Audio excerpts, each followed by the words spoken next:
This is Focus, the video news magazine of Toledo Technology Academy, with your host, Nair. TTA students begin the year unlike all other schools. Working in teams, they use their ingenuity and creativity to accomplish a specific set of goals. Focus reporter Cecilia Dietsch walks you through first week. Tailgating is a real all-American tradition associated with fall and football. For the third year, TTA's Student Council invited the entire school to share in this festive event. Focus reporter Owen Burns was there, where they were chillin' and grillin'. What's it like to be a world champion? One TTA sophomore knows, and is. His sport is Jiu Jitsu, and he's a world champ. Focus reporter Ayden Tennant introduces you to Jesse Rodriguez in Jitsu Takedown. Now, from the campus of Toledo Technology Academy in Toledo, Ohio, here's your host, Nair. Welcome to the second edition of Focus, TTA's video news magazine, and to a whole new school year. TTA is a different kind of school and a different way to learn. This can be a challenge for new incoming students. The week before school began, all new students went through a 4-day orientation program where they got to know each other, got to know the building, and learned the TTA way of doing things. They had projects to complete and worked in teams to get them done. For many, it was a whole new world, but in the end, they made it through with flying colors. On the actual first week of school, TTA students do not attend classes. Instead, they go through First Week, a highly organized series of activities with a number of specific purposes. Focus reporter Cecilia Dietsch gives you an inside look at this year's First Week. Rather than attend classes, students are grouped in teams and must complete a series of tasks and projects. And every day starts out like this.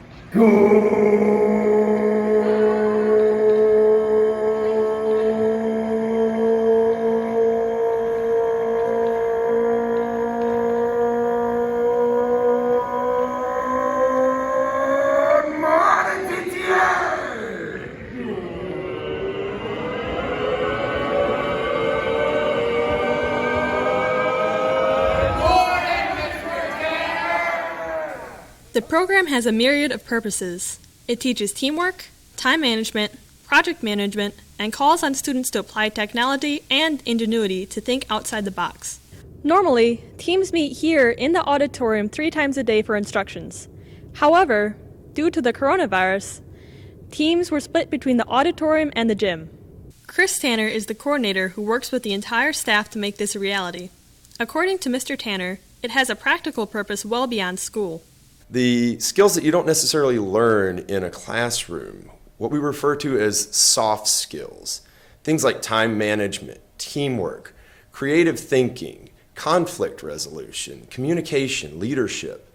These are the skills that students get an opportunity to practice during first week that they don't really get an opportunity to practice in other places. And these are the skills that employers tell us they are actually looking for. The teams must work together, but students also must work independently. Their projects and tasks include homework, a daily journal, designing, building, and testing a boat to carry weight, creating individual websites and a team website, completing service projects for teachers, making a display for open house, where parents come on Thursday to see students' progress, building a robot for Robot Wars on Friday, and 3 team building activities. One includes an egg drop, where students must design a carrier for an egg that's dropped from the 2nd floor while their team leader lays beneath it. Splat! On the last day, teams must make a formal PowerPoint presentation. And, by the way, students are graded and receive a team and individual grade on everything they do. For those new incoming students who have never experienced First Week, it can be a bit daunting.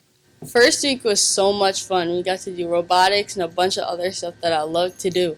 It was nothing like any other school. Juniors serve as team leaders, and seniors assist the faculty and staff to make sure everything goes off without a hitch. For this year's first week, I served as the service project coordinator, and although it was a lot of responsibility, I'm so glad I had the opportunity. The culmination of the technology portion is Robot Wars. Teams compete with their robots in a rubber ducky challenge, and the competition gets really fierce. But the best is yet to come. At the start of the second semester, right after winter break, there's second week, and a whole new concept to challenge students. I'm Cecilia Dietsch, reporting for Focus. There's an old saying about all work and no play. Well, at TTA, we work pretty hard, but we also have opportunities to play and have some fun. A fall tradition is tailgating. Although it's usually done at football games where people share food from the backs of their cars, TTA takes a different route. The weather was perfect, and our third annual tailgate party was a huge success. Focus reporter Owen Burns was on the front lawn, chillin' and grillin'. The grill was smoking and the dogs were flowing. This is how TTA celebrated fall, football, and the all-American tradition of tailgating. Staff members manned the grill, cooking up literally hundreds of that all-American picnic food, hot dogs. Different classes were asked to bring different categories of food. And while COVID forced certain limitations, everybody enjoyed their fare. But this wasn't just about food. It was also about camaraderie and family. Everyone was invited, and it was a great opportunity to share in the TTA experience. The tailgate party is a great way for the students and the faculty and parents to come together. It's an awesome time where they're able to have fun and relax, and also we get to meet the teachers and see them kind of outside of their classroom element. It's a great experience, and I love it. I like the tailgate party because it gives me an opportunity to hang out with my friends and do some fun activities and also just like eat some really good food. Some brought yard games and heated up competition. Some threw footballs or a frisbee around. Some even kicked a soccer ball.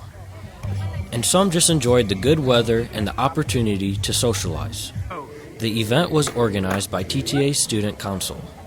It's a big turnout. After COVID, last year we couldn't do any tailgate party, and this year we had the Student Council and we were able to do the tailgate party, and it's a big turnout. Although this is somewhat recent TTA tradition, it's one that will sure be repeated again and again. That's a good hot dog. Reporting for Focus, I'm Owen Burns. Last May, we reported on Kellen Barrett, the TTA 7th grader who was ranked nationally in his class in archery. This summer, he competed in Alabama in the USA Junior Olympic Archery Development Target Nations, where he placed 19th in his new age bracket and was one of the youngest to compete. Way to go, Kellen. Now, another TTA student had set a major record.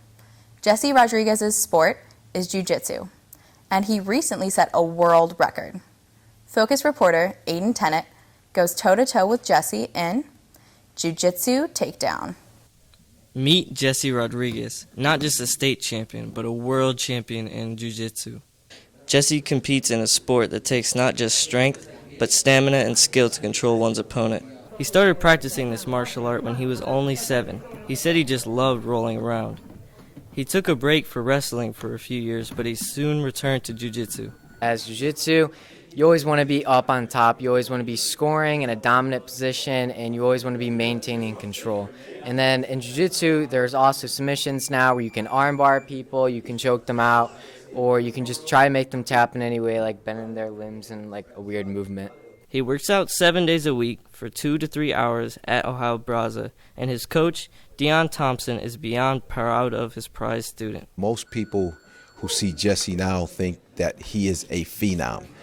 That's not the truth. I wish I could tell you he was a phenom, but Jesse is a kid that came in, wasn't very great, but he just started working. He does the adult class, he does the kids class. He's here every time we're open. So he's one of those kids that's just dedicated himself with his work ethic, and he's worked himself into being a very top-level competitor at the teenage level. This past summer, on July 24th in Kissimmee, Florida, at the biggest kids martial art tournament in the world, with over 1,000 athletes, he won the Pan American Yellow Belt title, the first ever for an Ohioan. Winning the tournament down in Kissimmee, Florida was a really big accomplishment for me. It showed me the next step in my jiu-jitsu career. It showed me there's still more out there for me to do. Not everybody's going to get a chance to win something like that. It's something that you have to put time, effort, and your dedication into. Around here, he competes in the adult level tournaments at times. So I was pretty sure, at least I was hoping he would do well. He was very well prepared, and we got the result that we wanted. He went down there, got gold. Was it a cakewalk? By no means, it was not. There are a lot of tough competitors there, but Jesse did what he had to do, believed in himself more importantly than anything I taught him, and he came back with the gold, and that was a huge accomplishment. What's next for this amazing athlete? When he turns 16 very soon, he will move into the adult category and begin competing for the ultimate, his black belt. I'm Ayden Tennant at Ohio Braza, reporting for Focus. Well, that's this edition of Focus. We hope you enjoyed our stories. If you have story ideas or suggestions, please send them to us. Until next time, I'm Maya Nair, and on behalf of the entire Focus News team, have a great fall.